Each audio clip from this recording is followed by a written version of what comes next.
As you stood by episode 4 शुरू होता है जिनप्यो के बेडरूम से, जहां पर उनसू और हीसू प्रैक्टिस कर रही होती हैं कि कैसे जिनप्यो को रस्सी और पिलो के साथ स्ट्रेंगल करना है। इसी बीच घर का मेन डोर ओपन होता है और वहां पर जिनप्यो आ जाता है। वो समझ गया था कि अब उसके साथ क्या होने वाला है, इसीलिए वो हीसू और उनसू दोनों पर हमला कर देता है और दोनों को बहुत बुरी तरह से मारने लगता है। वो करीब करीब उनसू को मारने ही वाला होता है, लेकिन हीसू पीछे से आकर स्नो ग्लोब उसके सर पर मार देती है।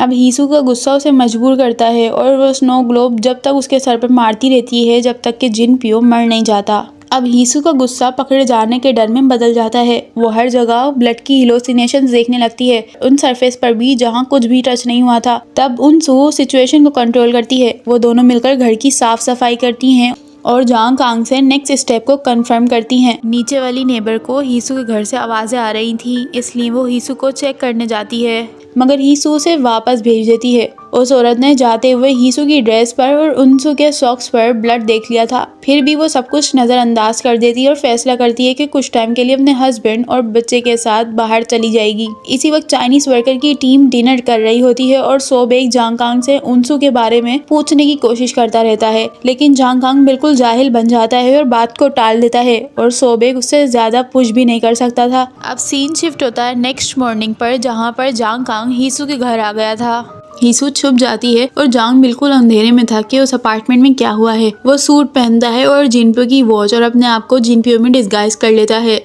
उनसू उसे जिनप्यो की डेड बॉडी वाला सूटकेस अपनी कार तक ले जाने के लिए बोल देती है। By the way Jang Kang को पता नहीं था कि उस सूटकेस में एक डेड बॉडी है। एक स्वीपर उनसू की कार को नोटिस कर लेता है क्योंकि उस पर पार्किंग फाइन का नोटिस लगा हुआ था। जब सब चले जाते हैं तो जिन यंग हीसू के घर आती है। जब वो फ्रेश होने के लिए बाथरूम जाती है तो उसे जांग कांग के पुराने शूज दिखते हैं, मगर वो समझती है कि ये जिनप्यो के हैं। वो हीसू के ब्रूजेस और उसकी घबराहट को इग्नोर कर देती है।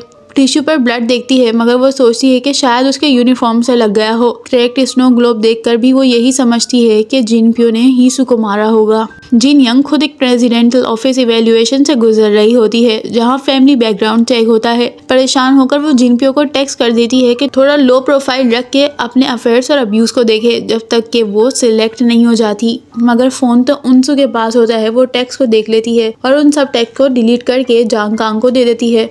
जांग जिनप्यो के बैंक अकाउंट से 3 बिलियन वॉन निकालता है। जब वो एयरपोर्ट सिक्योरिटी का क्रॉस कर लेता है तो हीसू सुकून की सांस लेती है और घर से वो सब चीजें फेंकना शुरू करती है जो उसे जिनप्यो की याद दिलाती थी या जिनप्यो की वजह से नापसंद थी। अब बारी आती है डेड बॉडी को डिस्पोज करने की। उनसू को दूसरा पार्किंग फाइन लग जाता है, पर सिक्योरिटी गार्ड उसे बगैर फाइन दिए ही जाने देता है क्योंकि वो हीसू को पहचान लेता है। जंगल की तरफ गाड़ी चलाते हुए हीसू बार बार अपना हाथ से इमेजिनरी ब्लड को साफ करती रहती है। हीसू को रोकने की कोशिश में उनसू एक डियर से टकरा जाती है और वो डियर मर जाती है। अब जब वो दोनों बाहर आती हैं और उस डियर का ब्लड हीसू देखती है तो उसे गिल्ट से जिनप्यो की डेड बॉडी नजर आने लगती है। फिर वो वापस अपनी डेस्टिनेशन पर जाने के लिए निकल जाती हैं, मगर उन्हें एक पिकनिक कपल देख लेता है। जिनप्यो को बरी करने के बाद वो स्नो ग्लोब को समंदर में फेंकती हैं और हीसू की माँ से मिलने चली जाती हैं। फिर दोनों एक सी साइड टाउन जाती हैं, जहाँ पर हीसू वो सब कुछ खाना खाती है जो वो जिनप्यो के साथ नहीं खा सकती थी, मगर इतनी टेंशन होने की वजह से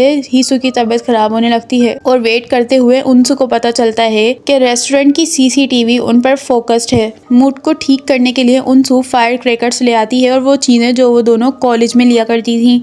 सीन शिफ्ट होता है अगली सुबह, जहाँ पर वो पिकनिक कपल मजाक मजाक में जिनप्यो की ग्रेव पर पेड़ रख देता है। मिट्टी वहाँ से हट जाती है और पत्तों पर से ब्लड नजर आने लगता है। अब हीसू और उनसू अपने फोन चेक करती हैं और मिस्ड कॉल और टेक्स्ट का ढेर आ जाता है। अच्छी बात ये थी कि जांग कांग चाइना पहुंच गया था और बुरी बात ये कि जिनप्यो की माँ उसे कॉल करती रहती है क्योंकि जिनप्यो की खामोशी उसे परेशान कर रही थी। सोल वापस जाते हुए उन्हें एक्सीडेंट का रोड ब्लॉक मिलता है। ट्रैफिक कॉप्स गाड़ियां गाइड कर रहे होते हैं। उसमें से एक कॉप उनसू की हेडलाइट पर डियर का ब्लड देख लेता है। फिर वो दोनों के ब्रूजेस नोटिस करता है और उनसू से ट्रंक को खोलने के लिए कह देता है, मगर ट्रंक में तो शॉवल्स रखी थी, इस वजह से उन दोनों का रंग उड़ गया था। और यहीं पर जाकर ये एपिसोड खत्म हो जाता है। अब मैं आप लोगों से मिलूंगी नेक्स्ट एपिसोड की एक्सप्लेनेशन के साथ। टिल देन चैनल को सब्सक्राइब कर लो, इस वीडियो को लाइक कर देना। बाय।